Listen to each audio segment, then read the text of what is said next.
कौटिल्य अर्थशास्त्र अधिकरण 1 प्रकरण 9। अपने देश में शत्रुओं के वश में आने वाले तथा न आने वाले लोगों के द्वारा स्वपक्ष का रक्षण। गुप्तचर विभाग का प्रबंध तथा महामात्यों के पीछे खुफिया का प्रयोग कर चुकने के बाद राजा नागरिकों तथा ग्रामीणों के पीछे भी उनको लगाए। तीर्थ, सभा, शाला, व्यापारी या व्यावसायिक संघ तथा भीड़ में पहुंचकर खुफिया पुलिस के दो आदमी आपस में झगड़ने लगें और कहें कि सुनते तो यह हैं कि यह राजा सर्वगुण युक्त है, परंतु हमको तो इसका कोई गुण दिखाई नहीं पड़ता है। यह नागरिकों तथा ग्रामीणों को राज्य दंड तथा टैक्स से बहुत अधिक सताता है। वहाँ पर जो लोग राजा की प्रशंसा करें उनके विरुद्ध दूसरा बोले और उसका भी यह कहकर विरोध किया जाए कि आपस में मात्स्य न्याय या बलि दुर्बल न्याय के प्रचलित होने पर लोगों ने वैवत्स मनु को अपना राजा बनाया। उसको हिस्से में धान्य या छठा भाग, व्यापारी द्रव्य का 10वां भाग और सोना देना स्वीकृत किया। उसी को लेकर राजा प्रजा का कल्याण करते हैं। जो लोग कर नहीं देते हैं और राज्य दंड से बचते हैं उन पर प्रजा के अहित करने का पाप चढ़ता है। यही कारण है कि जंगल में रहने वाले तपस्वी लोग भी अवशिष्ट तथा बचे खुचे अन्न का छठा भाग यह सोचकर राजा को देते हैं कि यह उसी का भाग है जो कि हमारी रक्षा करता है। राजा इंद्र तथा यम के दूसरे रूप हैं। इनकी प्रसन्नता तथा अप्रसन्नता प्रत्यक्ष अनुभव की जा सकती है। जो लोग राजा का अपमान करते हैं उनको ईश्वर भी दंड देता है, इसीलिए राजाओं का अपमान न करना चाहिए। इस ढंग पर खुफिया पुलिस के लोग छोटे मोटे लोगों को राजविद्रोह से रोकें तथा राष्ट्र में जो किंवदंतियां प्रचलित हों उनको जानें। जो लोग राजा के धान्य, पशु तथा संपत्ति की रक्षा करते हैं या उसको इन चीज़ों के द्वारा सहायता पहुंचाते हैं, सुख दुख में कुपित राष्ट्र तथा बंधु को दूर रखते हैं तथा दुश्मनों या जंगलिकों को देश पर आक्रमण करने से रोकते हैं, उनकी खुशी तथा नाखुशी को सिर घुटे या जटाधारी वैरागी के भेष में खुफिया पुलिस के लोग पता लगाएं। जो लोग खुश हों उन पर विशेष कृपा की जाए। नाराज लोगों को पुरस्कार देकर या समझा बुझाकर प्रसन्न किया जाए।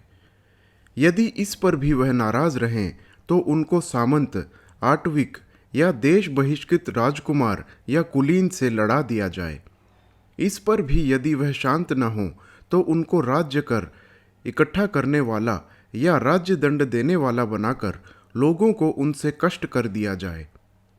इसके बाद उनको गदर पर उतारू लोगों के द्वारा या चुपके से दंड दिया जाए। शत्रुओं का वह सहारा न ले सकें, इस उद्देश्य से खनिज पदार्थ संबंधी कारखानों के प्रबंध करने के लिए उनको जंगलों तथा पहाड़ों में भेज दिया जाए और उनकी स्त्री तथा बाल बच्चों की रक्षा का भार अपने ऊपर ले लिया जाए। शत्रु नाराज, लोभी, भयभीत तथा बेइज्जत लोगों से ही अपना काम निकालते हैं।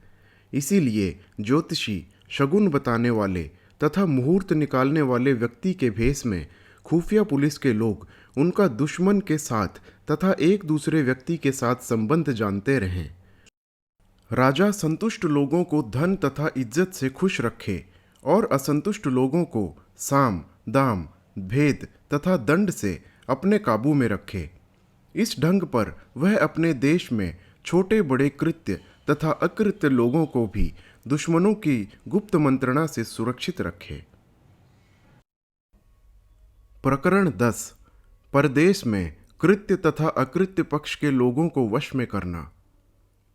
कृत्य तथा अकृत्य पक्ष के लोगों को अपने देश में कैसे वश में किया जाए, इस पर प्रकाश डाला जा चुका है। अब शत्रु के देश विषय में ही कहा जाएगा।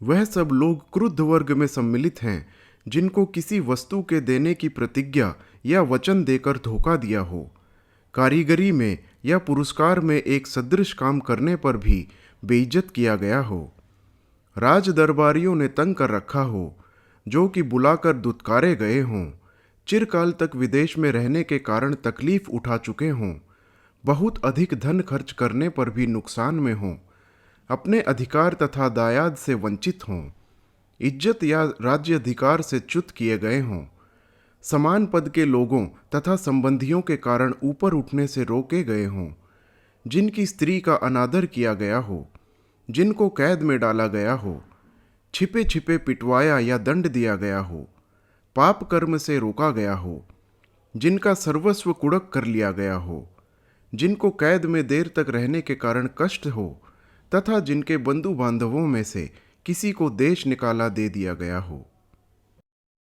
भीत वर्ग में उन सब लोगों को रखना चाहिए जो कि अपनी गलती से वो नुकसान उठा चुके हों, दूसरों के द्वारा बेइज्जत किए गए हों, जिनके पाप कर्म सबके सामने खुल गए हों, जो कि समान दोष रखने वाले दंड का पाता हुआ देखकर घबरा गए हों, जिनकी जमींदारी छिन गई हो, जिनको राजकीय दंड से सीधा किया गया हो, जिन्होंने भिन्न भिन्न राजकीय पदों पर पहुंचकर एकदम से बहुत सा धन बटोर लिया हो, जो कि अपने संबंधी अमीर की संपत्ति को प्राप्त करने की इच्छा रखते हों, राजा के साथ द्वेष करते हों तथा जिससे राजा स्वयं नाराज हो। लुब्ध वर्ग वह लोग समझे जाने चाहिए जो कि अमीर से गरीब हो गए हों, बहुत सा धन खो चुके हों, कंजूस हों, दुर्व्यसनों में फंसे हों तथा जिन्होंने बहुत बड़े काम में हाथ डाला हो।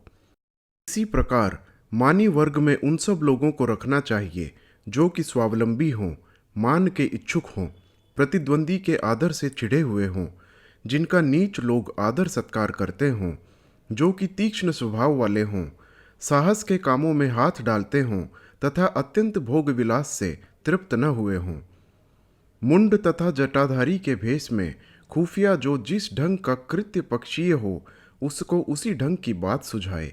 दृष्टांत स्वरूप क्रुद्ध वर्ग को कहे कि मद वाला हाथी जिस प्रकार जो जो रास्ते में पाता है मींज डालता है, इसी प्रकार शास्त्र से विपरीत काम करने वाला यह अंधा राजा नागरिकों तथा ग्रामीणों के वध करने पर उतारू हो गया है। दूसरे शक्तिशाली राजा का सहारा लेकर इसके अपकार को दूर किया जा सकता है। धैर्य से काम करो। भीत वर्ग को कहा जा सकता है कि जिस प्रकार छिपा हुआ सांप जिससे डरता है उसी को काटता है, इसी प्रकार यह राजा तुम पर संदेह करता है और इसीलिए तुम पर क्रोध रूपी विष छोड़ता है। दूसरे देश में चले जाओ। लुब्ध वर्ग के लोगों को समझाया जाए कि जैसे कुत्ते पालने वाले चांडालों की गौएं कुत्तों के लिए ही दूध देती हैं, न कि ब्राह्मणों के लिए, वैसे ही यह राजा आत्मसम्मान, बुद्धि तथा वाक की दृष्टि रहित पुरुषों पर ही कृपा करता रहता है। अच्छा है कि तुम किसी दूसरे की नौकरी कर लो। इसी प्रकार मानी वर्ग को यह कहकर भड़काया जाए कि जैसे चांडाल का तालाब तथा कुआं चांडाल को ही पानी पीने के लायक है, न कि औरों के, वैसे ही यह नीच राजा नीचों के लिए ही उपयोगी है, न कि तुम्हारे जैसे गुण वालों के लिए। अमुक राजा पुरुषों की विशेषताओं तथा गुणों का आदर करने वाला है, वहां ही चले जाओ। जो लोग खुफिया पुलिस की बातों में आ जाएं, उनको इस उद्देश्य की प्राप्ति के लिए खुफिया लोगों के साथ एक संघ में संगठित करें। कृत्य लोगों को दूसरे देश के अंदर अपने आप तथा दान से वश में करें और अकृत्य लोगों को दूसरों के दोषों को दिखाते हुए भेद तथा दंड द्वारा अपने काबू में रखें।